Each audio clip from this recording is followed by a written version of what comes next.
Where's Chief DeWalt? Snipers on the rooftop. So you know exactly right.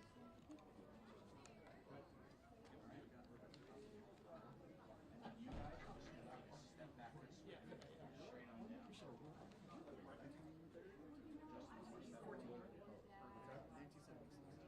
They did a couple. Yes, it is. That's another 15 minutes. Good morning. Come on. We could do better. Good morning. Good morning. Wow. Okay. Good morning, my fellow Trojans. There's so many folks I want to recognize, but first and foremost, welcome to the historic Proctor Theatre and the future home for City Hall.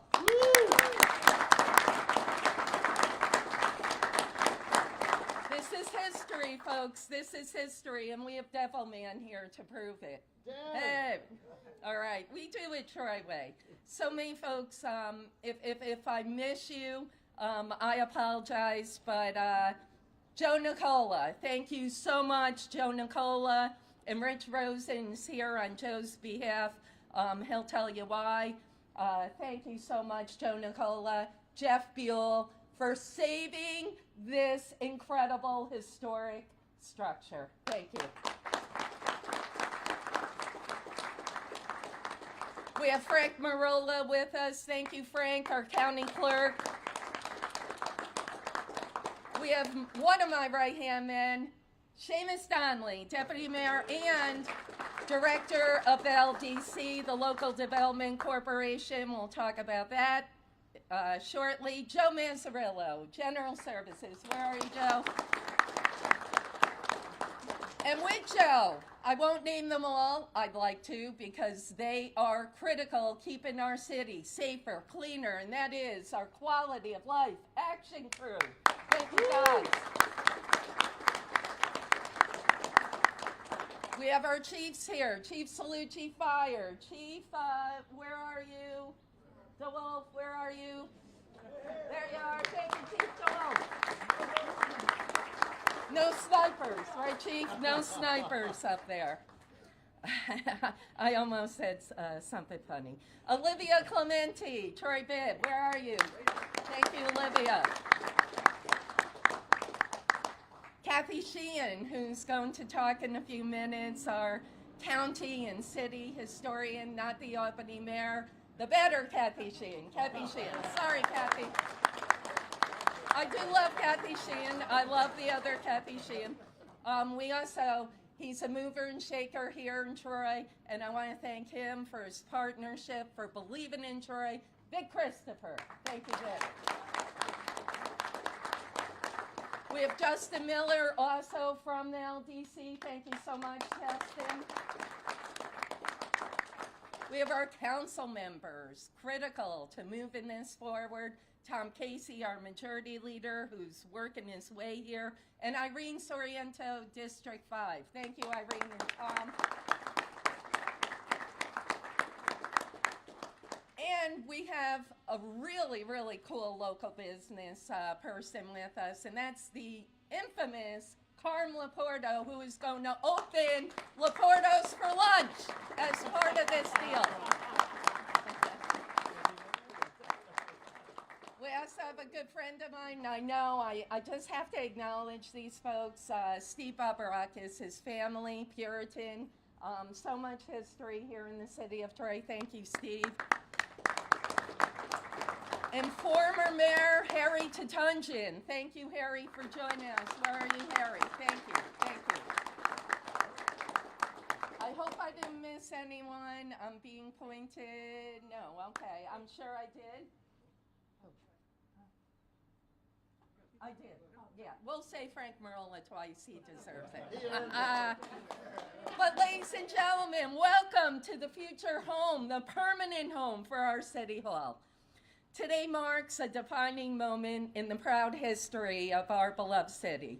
As we stand together on this beautiful day, it is clearing up, we are not just unveiling a building. We're opening the doors to a renewed spirit of service, progress, and a shared promise. This new home for Troy City Hall is more than brick and mortar. It's a symbol of our resiliency, our determination, and our unwavering belief in Troy's future. For too long, City Hall has lacked a true home.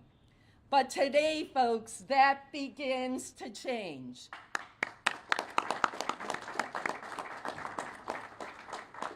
Today, we reclaim a space that will truly belong to the people of Troy. We do this with hope in our hearts and pride in our souls. I've said it for years, folks. Troy deserves a permanent home for City Hall.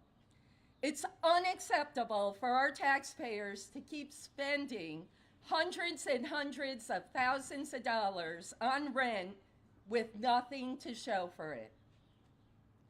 We need a visible, accessible, and lasting space that reflects our pride and potential in our city.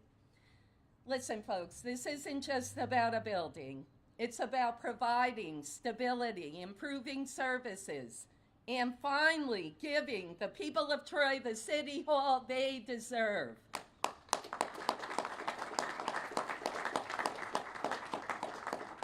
The decision to make the historic Proctor Theatre the new home for City Hall is both purposeful and poetic.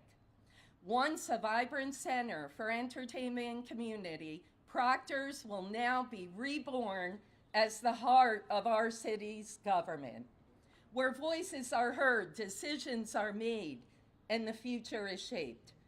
We are breathing new life into a treasured landmark, honoring our past while boldly stepping into the future. This transformation is a reflection of who we are as a city.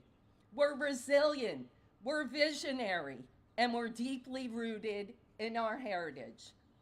I want you all to know, bringing City Hall to Proctor's doesn't end with just a City Hall. It will do more than restoring a historic landmark. It will ignite new energy and economic development throughout the surrounding area. With a permanent City Hall presence in our downtown, we will see increased foot traffic, new business opportunities, and renewed interest in investing in this vibrant corridor. From local shops and restaurants to housing and infrastructure, this move will be a magnet for growth and revitalization. Our city floor, City Hall, will no longer be tucked away, folks. It will be a visible, active anchor at the center of our city's momentum. This move is not just about today. It's about tomorrow. It's about many generations to come. I've said it many times, folks. The city of Troy is going to be here hundreds and hundreds of years, long after all of us. Our children and their children will one day walk through the doors of our future City Hall and feel a deep sense of pride in the home of their city government. For nearly 2 decades, Troy City Hall operated from a costly rental space that strained our resources and lacked permanence. Today, we turn the page.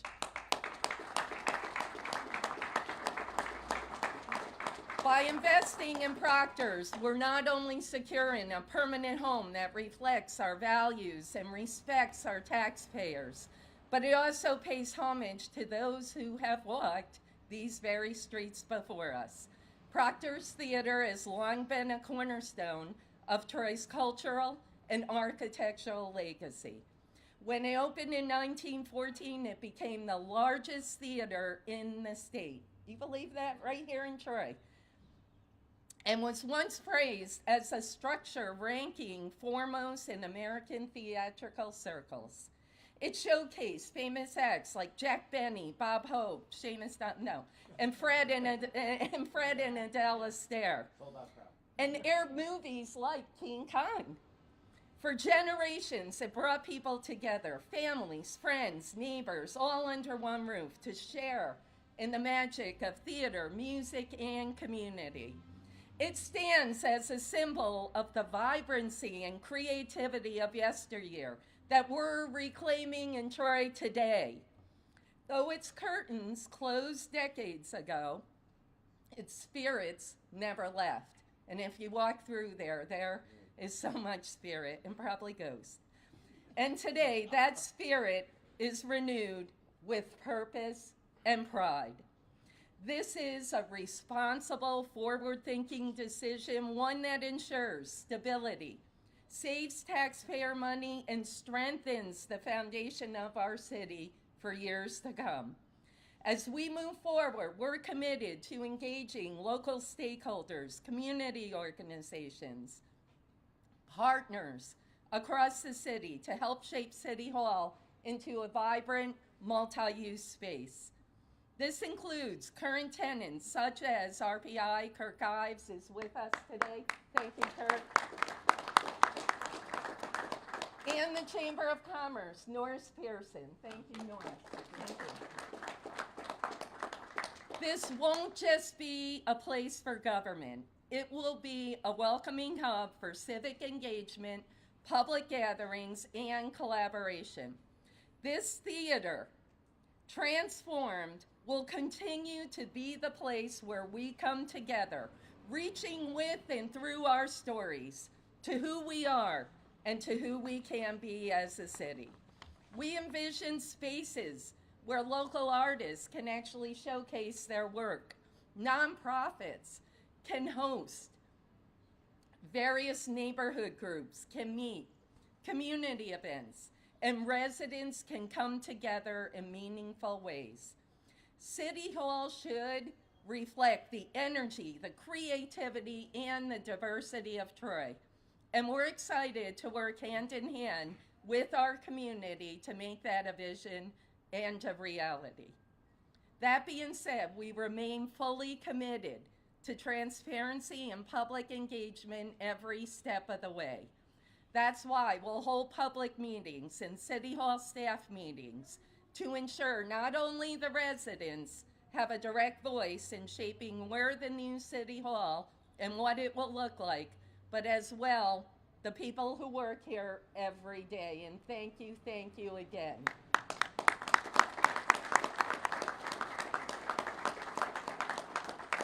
Your input will help guide this important project, and it ensures that it will reflect the needs and the character of our community. We invite all residents to be part of this exciting and collaborative process in the next year and a half. The new City Hall will proudly honor Troy's rich cultural heritage by featuring a historic lobby that pays tribute to the legacy of Proctor's.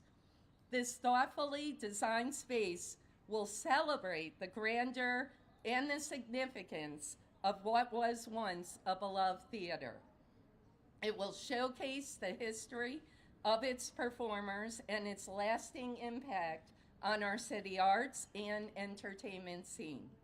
With displays, memorabilia, and architectural nods to its original character, the lobby will serve as a vibrant reminder of Troy's artistic past while welcoming residents into a new era of civic engagement. Part of this is our plan to preserve what we can of the original stage, the curtain, which dates back to the early 1920s and incorporated as a featured element of the historic lobby. Due to its age and delicate condition, full restoration may not be possible, but our goal is to thoughtfully conserve key portions that reflect the theater's legacy.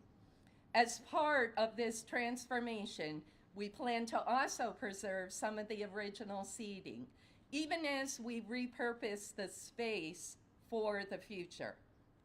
The majority of the seating area will be reimagined to house our new assembly hall. a fitting blend of historic preservation and civic progress. This will offer a truly unique experience by incorporating large interior windows that allow visitors to view the preserved elements of the historic theater from within the assembly space. This thoughtful design creates a dynamic connection between the past and the present, letting the community witness the character of the original architecture while conducting city business. It's a powerful visual reminder that while we move Troy forward, we're doing so with deep respect for the legacy that built it. As we embark on this monumental change, I have to express my deepest gratitude to those who have made this possible. First and foremost, I want to thank our Deputy Mayor and one of my best friends, Seamus Donnelly.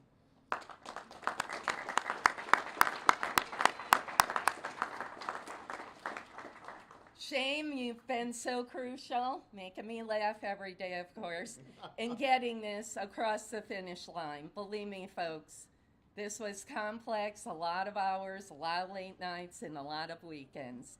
Seamus, your tireless work on this project and countless others since we took office together has not only been inspiring to me, but it demonstrates your unwavering commitment to this city and the people who call it home. Thank you, Seamus. And yes, people call Seamus and I sick. They do, because we love, live, breathe, eat Troy. To Joe Nicola, to Jeff Buell, and the team at Columbia Development, thank you for working with us and for your commitment to this vision. Joe and Jeff have believed in the potential of Proctor's for many years now. And thanks to their partnership, their persistence, we were able to transform that long-held hope into a reality. And on a side note, I'll never forget, I crossed Jeff and Jeff said, "Hey, Mayor, that RFP that's out there, I think I have something really creative. I think you're really gonna like it." And here we are today. Thank you, Jeff.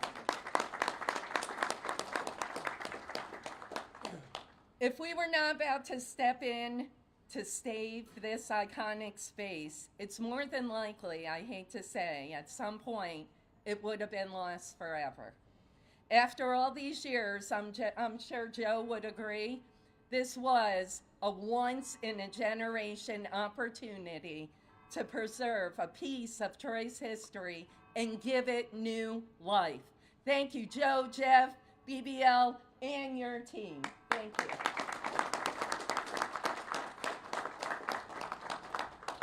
Lastly, I know you want to hear from Kathy Sheen and others, but I'm so sorry, folks. This is history. As someone born and raised in Troy, Never City, and its people, we're not just opening the doors to a new city hall, we're opening a new chapter for Troy.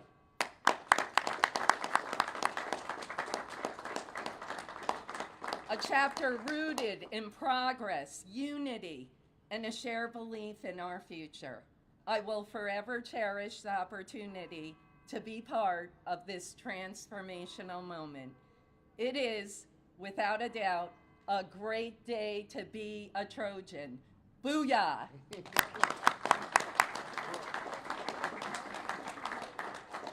Now I'd like to introduce Kathy Sheen, our city and county historian. Kathy's just going to talk a couple minutes, the history of Proctor's and the vision for the future of Proctor's. Kathy.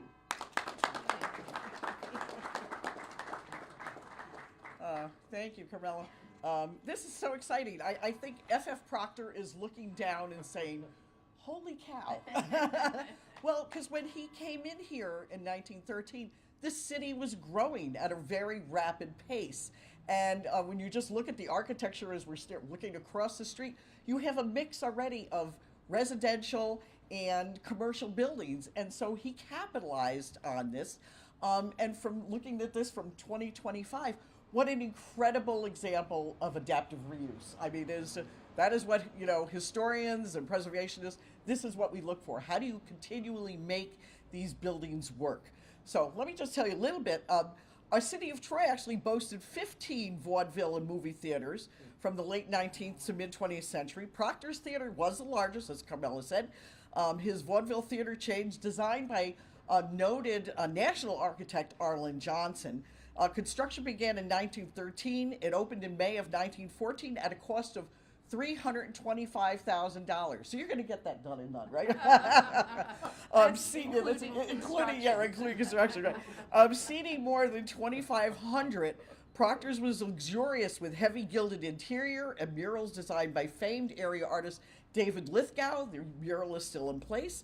The theater was noted for its concrete walkways, steel double balconies, terrace loggias, theater organ, and a stage 85 feet wide by 40 feet deep. It's really tremendous. The vaudeville shows, we mentioned a little bit, Bob Hope, Jimmy Durante, Eddie Cantor. When talking pictures eclipsed the vaudeville shows, the theater was converted to a movie house.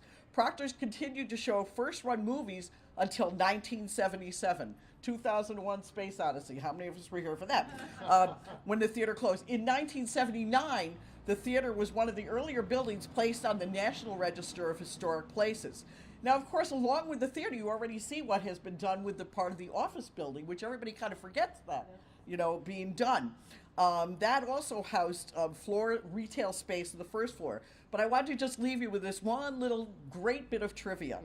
There was a young disc jockey, and this radio station that was in Proctor's was WTRY, which still exists, and young Joe Condon, who only just recently retired, played the song Satisfaction by the Rolling Stones for the first time on North American soil in June of 1965.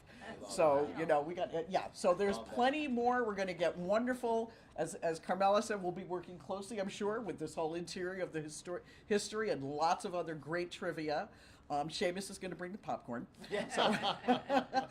So thank you for getting me to speak about this, and we were very excited and a great partner for this whole Thank you, thing.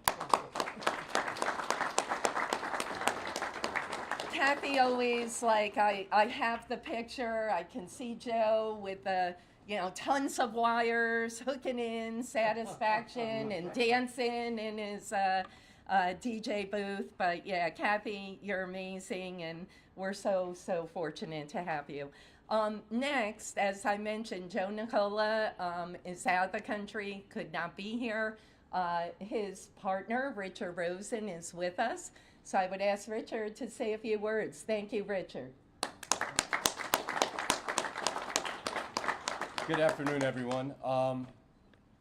Eastside Kathy Sheehan getting the Rolling Stones into her talk. That was pretty awesome. And I also want to quickly point out there's a pretty historic figure across the street staring at us with a firm look of approval on why we're here today. So, Mayor, elected officials, ladies and gentlemen, esteemed colleagues, and valued members of the Troy community. Today we're here to announce and celebrate a transformative opportunity for Troy, one that promises to add to the revitalization of downtown, preserve some of its rich cultural heritage, of course, and add to a strong sense of community.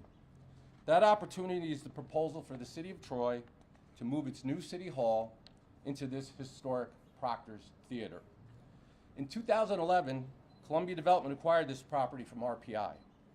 During its ownership, RPI was a great steward for this property, investing meaningful, successful resources to document, preserve, and stabilize these historic buildings.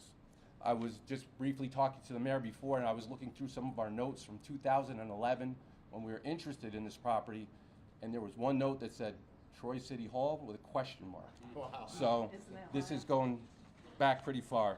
So under Columbia's development and ownership, the 5-story office building was completely rehabilitated, attracting prominent tenants and bringing life back to this property.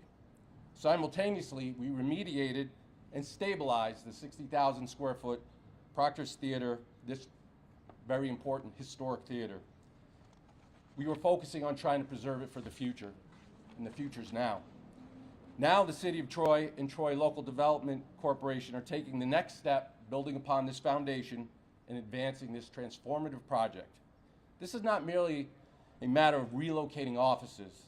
It's a strategic decision, rooted in the recognition of Proctor's Theatre as a symbol of the city's history, resilience, and cultural vitality. Proctor's Theatre has long been a cornerstone of Troy's identity. Its architecture, grandeur, and historical significance make it an irreplaceable asset, one that deserves to be preserved, celebrated, and integrated into Troy's future. Moving the City Hall and Proctor's Theatre into Proctor's Theatre is strategic for several compelling reasons. First and foremost, it offers the continued opportunity to preserve this historic landmark. By integrating municipal functions into Proctor's, we continue to ensure its preservation for generations to come. This use exemplifies a commitment to sustainability, cultural preservation, and innovation. Second, situating the city government with Proctor's will serve as a further catalyst for urban revitalization. Troy already draws people from near and far, contributing to our regional economy through innovation, education, digital media, dining, and retail. By transforming Proctor's, turn the page, Troy's heritage is preserved. We continue to invigorate and be part of downtown and strengthening its community fabric. It's an investment for Troy's future. We're happy to be a part of it. Today is history and progress walking hand in hand. Thank you.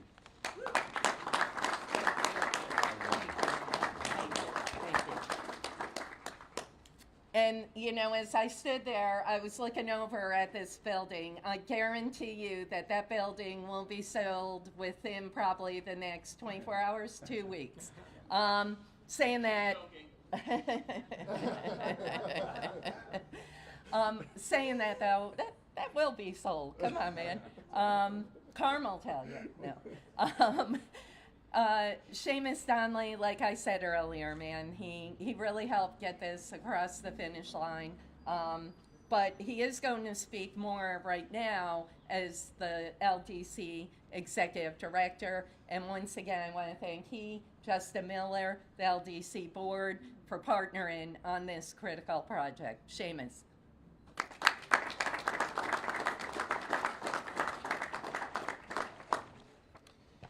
Thank you, Mayor. Good afternoon, everybody.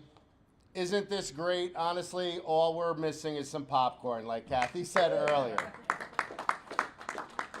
I'd actually probably take some veal sorrentine instead, but, you know, I get it, Carm. We'll work on opening up for lunch in the future. You know, on a personal note, Mayor, we've been talking about this personally for over a decade, and professionally since the RFP went out over a year ago. I truly am proud to be part of your bold vision to finally provide our great citizens with a permanent city hall we can all be proud of.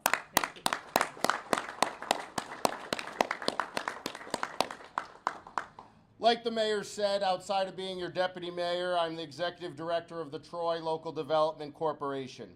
For some of you that might not be aware of what that is, it is an authority established by the city over a decade and a half ago. Before I get into that a little bit further, I do want to recognize and thank our board members. We have our chair, Jeff Betts. Board member Andy Ross.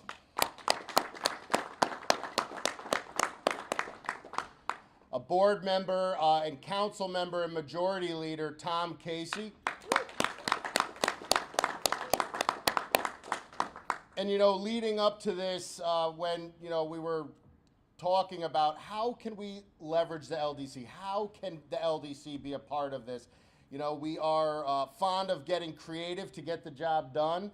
And, you know, it was a phone call to our legal counsel on the LDC, to Justin Miller. And he jumped right into this, got so involved, and thank you, Justin.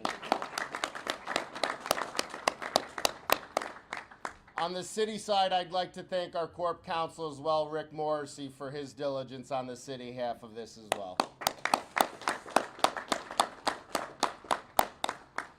Troy LDC's mission is to assist financially in the construction, acquisition, and rehabilitation and improvement of buildings just like this. Sites where such investment is needed to redevelop and financially environmental challenged properties. Stimulate growth for the benefit of the public.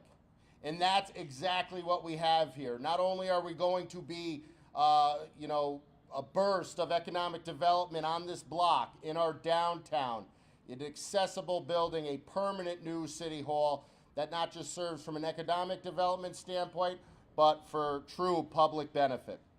The organization's whole purpose is projects like this, saving crucial infrastructure like Proctor's. Arguably one of the most beautiful and historic buildings in our city and region. I mean, how beautiful is this building, honestly? I mean, like most buildings in Troy, you just have to look up to really appreciate them. What a beautiful city that we're all so fortunate to live in. I'm glad we are tapping into this sometimes underutilized tool that is the Troy LDC. The Troy LDC is undertaking other unique projects like the one-of-a-kind geothermal arrangement right here in downtown, facilitating the moving of the salt pile in South Troy, and now this. I told you we were going to get busy, Justin. Making this site a permanent city hall with other flex space opportunities is going to bring that economic development burst that I mentioned earlier. This won't just benefit the corridor or the downtown. This will benefit every resident, every taxpayer, and every visitor that comes to our great city. This is an option, provides a financially sound, functional building that can provide some public pride to our community. Our residents deserve to feel pride in what they call their city headquarters, their city home. It needs to be a place where people can meet, bring ideas together, and get the job done, and that's exactly what will happen here at Proctor's. This partnership and the agreements that come out of it are the most cost-effective and nimble path to take for a new and permanent city hall. I'm looking forward to laying out this plan alongside the mayor and the team, where we leverage the LDC more than ever to benefit our great citizens over the coming months. Thank you, everybody. Thanks, Dave. Nice job. All right, now I know there might be maybe a question or two, but I'll ask Shane and Justin and Jeff, come on up, and Richard, okay? Justin, come on up, and I know there's questions here, and we'd be happy to answer, and just to kind of lay out just a timeline. So I did sign a letter of intent that has a 60-day due diligence part of it. Over the next coming months, like I mentioned, public engagement, not just public, but also obviously our staff. I do notice Tom Casey's with us. Tom, come on over, brother. Come on, come here. Tommy. Oh, and I do apologize. I saw Steve Riddler here. Where are you, Steve? Thank you, Steve. 15,000 people every Saturday here in the city of Troy with our second to none farmers market. Thank you, Steve. Troy is hopping, folks. So as I mentioned, public engagement, staff obviously, and council workshop for public input, feedback. After the meetings in the coming months, we'll iron out an LDA, which is a land development agreement. We hope by August to have that flowing. And then certainly a lease agreement between the city and the LDC. We hope to have that finalized by the fall of this year. Closing, financing, end of 2025, construction phase until October 2026. Listen, folks, we will be in Proctor's by January 1st, 2027.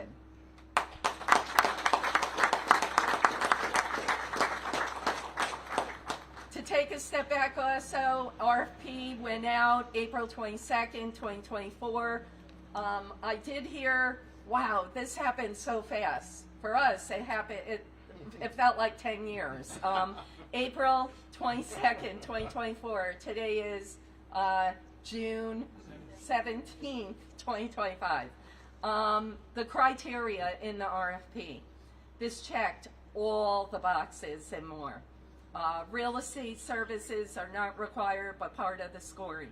30,000 to 45,000 square feet, ADA compliant, on the bus line, ample parking, on-street handicap, that they have parking garage, 75 to 100 spots. You're going to see a really cool picture, what we have envisioned for the parking lot, a canopy shutting down the alleyway so folks can literally access Proctor's through the back. Opportunity to fit up and make energy efficient. Plenty of that. We could talk about that if you're interested. This site fulfills most, if not all, of the scope in the new City Hall vision. Historic building, already mostly fitted, office space, modernized on the side. Developer with construction capabilities, BBL, ADA parking, etc., the transit. But saying that, January 1st, 2027, it's not a goal. We are going to meet that goal, and I look forward to working with our staff, with the public, to really take the vision we have and take it to the next step. So thank you again to our LDC, to Joe Nicola, Jeff Buell, Justin, all these folks behind me, and you. And honestly, we are just so psyched, so pumped. This is history right here today, folks. So I'll open it up. I know you have questions. Mayor, how much is it expected to cost, and where are the current tenants going to go? Yep, good question. So 1.8 mil will be the sale price. I'll let Richard talk about the tenants, but we have spoken to the chamber and to RPI, but certainly Joe Nicola and his team. And we do envision more than just city government here. So, Richard, I don't know if you want to expand upon that. We're working with our tenants. We have an existing relationship. We've been in conversation with them about this whole process, and we don't have anything finalized yet to announce, but I can tell you it's ongoing and it's mutual. Okay, so there's kind of an existing understanding of how much will be City Hall, right? Kind of. Yes, there's a program, yes. Okay.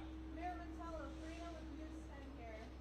Congratulations. I know your administration's been working very hard on removing, the city floor, quote unquote, to its own, individual space. However, there are attorneys that represent First Columbia who say that a move like this is not possible without city council approval. Okay, we disagree on that front.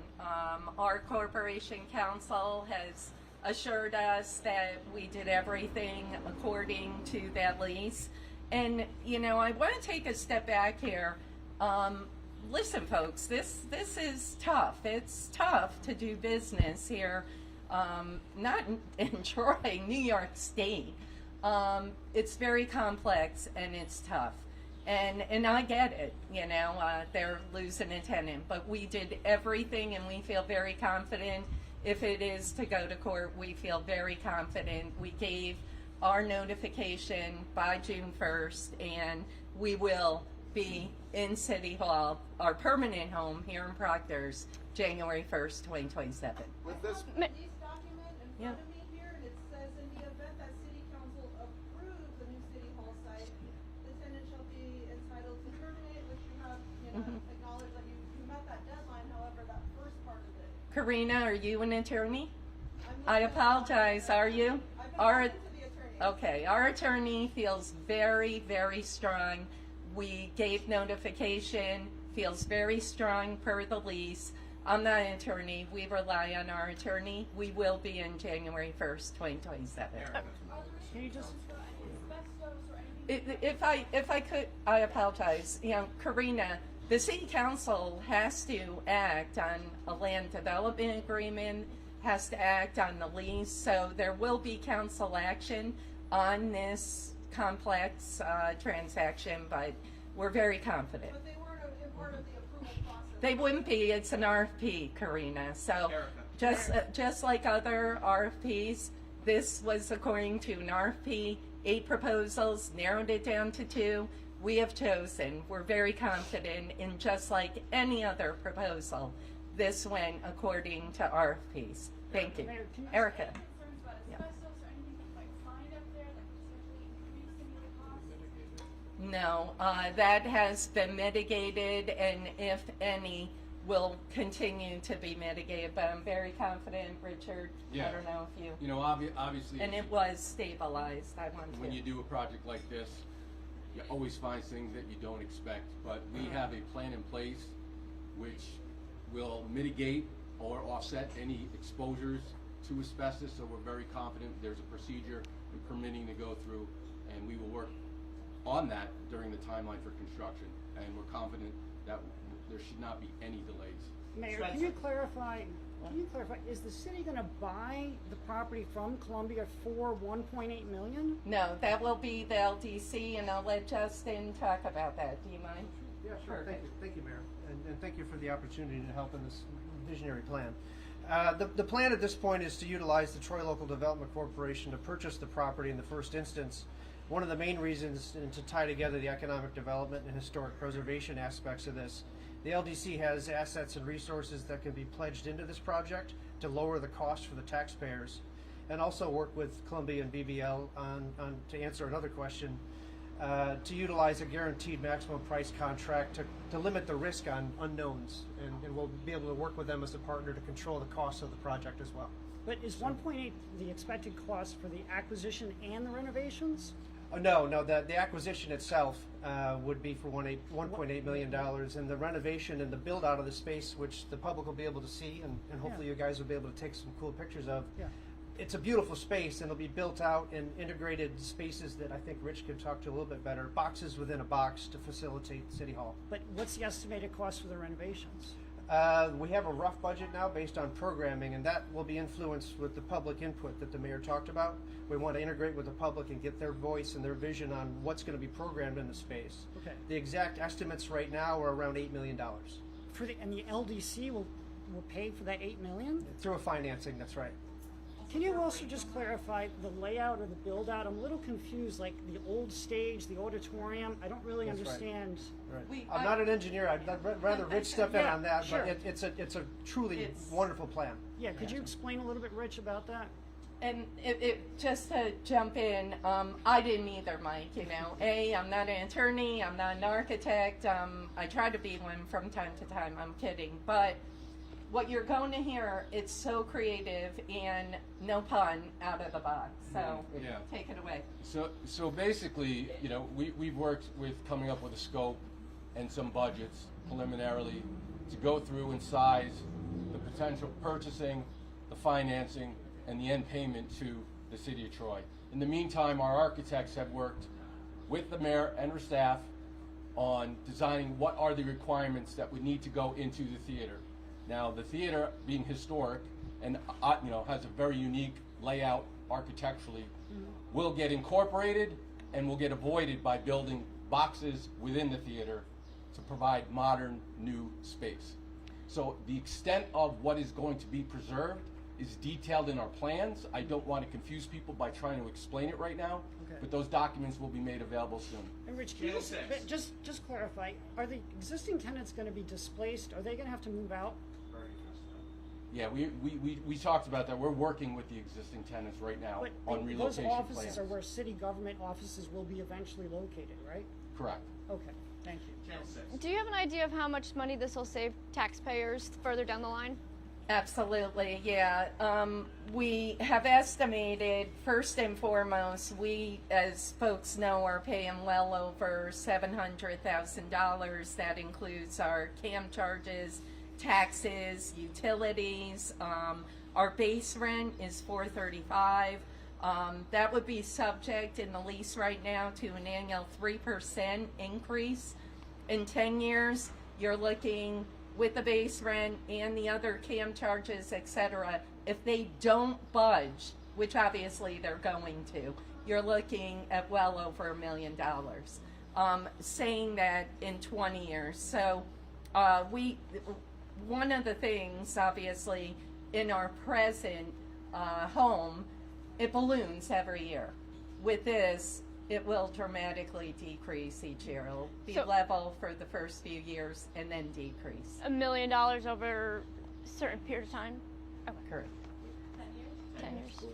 Okay. Well, Well, so the way to really look at this is that the current arrangement, like the mayor said, where we are, that is something that inevitably is going to increase. It's increased 20% since we first went into the Headley building, and where this is going to be something that you're going to see a lower payment, rent payment, that also ultimately ends up decreasing. Kind of like Justin and the mayor said, there's other opportunities to leverage that can go into that, whether it's sale of property, whether it's, you know, although say that somebody like the chamber may not be in their exact space, there's opportunity for other flex spaces that will get developed with the box and the box theory. So those are all things that can go down. So to simplify it, where we are now, that inevitably is going to increase, where moving here inevitably is going to decrease over time. and real quick on that, when I said it checked all the boxes, it included not just the financial, but obviously the potential for other partnerships to offset that rent payment to the LDC, and a permanent home for City Hall, as the LDC is an arm of the city. Sam. Yes. Why here, when you ran for mayor, your whole idea was to connect the rest of the city, connect Lansingburg, in the sense of other parts of Troy, to the downtown. The downtown is already has an economic boom. Why not put it somewhere else in other parts of the city? People already come to downtown. It's a great question, but here in the downtown, we need foot traffic. Obviously, Lansingburg, East Side, we're revitalizing those neighborhoods. Geographically, the City Hall proposals, which we'll give to you down the road, were geographically proposed. But saying that, this, like I said, checked all the boxes in terms of foot traffic, in terms of the catalyst for those neighborhoods. So, you know, you mentioned the East Side, Lansingburg, North Central. They're beginning to be revitalized, and we're seeing great growth. We're seeing investment in all of our neighborhoods, and connecting that downtown and making our downtown the catalyst is perfect. And honestly, for us, this literally checked every box. And just for clarity, why is foot traffic so important for City Hall? People aren't coming to City Hall unless they need something. But most of the time, it is they need, you know, shared like. No, we see people come to City Hall not just to do business, but obviously council meetings, planning meetings, zoning meetings, you name it. But saying that, you need a vibrant downtown. Any municipality, it's a catalyst to revive our neighborhoods. So when you connect our neighborhoods to the downtown, that moves Troy forward. But saying that, you know, business is not just the only thing that happens to City Hall. And what you're going to see is you're going to see this domino into economic development. You're going to see growth along this corridor. We know that there's some issues over on 4th and Congress. We know that there's hubs here in the downtown that need some TLC. Having City Hall in the heart of our downtown will address many of those issues, and at the same time, save taxpayer dollars, be more accessible, and continue moving Troy forward and connecting our neighborhoods to a vibrant downtown. But saying that, you know, we really looked at these proposals very, very hard, carefully, thoughtfully, and this literally met all of the needs and more. What were the other proposals? I said, we'll get those to you, Sam. 13. Is 13? I have a mic. I don't know if somebody's here. Okay. Cool. I know. Tyler. Just on January 1st, 2027, is there any possibility that you will both be moving here and for the remainder of the year you will be paying for storm? we don't see that happening. We feel very confident. Just as far as construction timeline goes, City Hall will be in here in January 1st, hopefully, but will the other construction still be going on for those flex spaces, or will it be completely finished by January 1st? City Hall plans to be here January 1st, 2027. I can't speak on the other at this point. So, Just about the sure. HVAC stuff, Yep. I don't know what's inside there. Are there elevators? Are there lifts for any stairs? What's the Sure. I'll let Rich. Yeah. So when you have a historic building like this, obviously the codes have changed, and with the ADA requirements, we have to design whatever we do there to comply to the new standards. Once in a while, you might get an exception to preserve a historic staircase or something like that. But here we anticipate doing new construction details to provide ADA access throughout the public space. Would that be an elevator or? Vertical transportation, stairwells, modifications to public restrooms, all that will be incorporated. Could we see changes to like the curbs or anything like that too, or is that? There's a lot of city officials here that I don't want to say yes, but if I could grab a couple permits quick, I'd say, yeah, we got it. But yeah, we'll address all those issues. Does this move any other city hall, or not city hall, just city buildings, like the water plant is way down? Does that move? No. Change plans? No. Okay. So there's approximately 75, 80 folks in City Hall right now on the 5th floor. All of those folks will be moving, but no other facilities. That's it. Nope, we're done. Any follow-up questions, you can get a hold of me, Mike. Mike, go ahead. We got it. Yeah. I'm sorry? Mentioned the garage in the back, mentioned the canopy, I'm a little confused about, is there? Yeah? Rich, yep. Yeah, Yeah. Obviously, even when we looked at this facility, when we invested in it back in 2011, 2012, the location of the parking, the on-street parking, the area, the foot traffic, was one of the reasons we saw this as sustainable for future development. So the parking requirements will still need to be finalized, but we have round numbers based on programming and number of seats anticipated here. So the parking garage in the back will support the new City Hall, and then obviously there's other parking opportunities here as well. And we're going to take you inside to the front, and you'll also see some more drawings conceptual for that canopy, the parking, the connection to Proctor. So we'll take you inside. Before we wrap up, I have to say, I'm born and raised in Troy, and I love Troy. But one of the things that unfortunately folks love to jump to, how can we not do it? Why can't we? And it's literally eating me up so much when people say, oh, you can't do that. Oh, that can't be done. Well, guess what? We're doing it here in Troy. We're making it happen. And we have a can-do attitude. So anyone out there that wants to keep saying, oh, negative, can't do this, can't do that, we're making it happen every day with these folks behind me, with our police, with our quality of life action crews, with our team and the public, and we are going to show that Troy is invincible, the greatest city in this state, and we can do it. Thank you very much.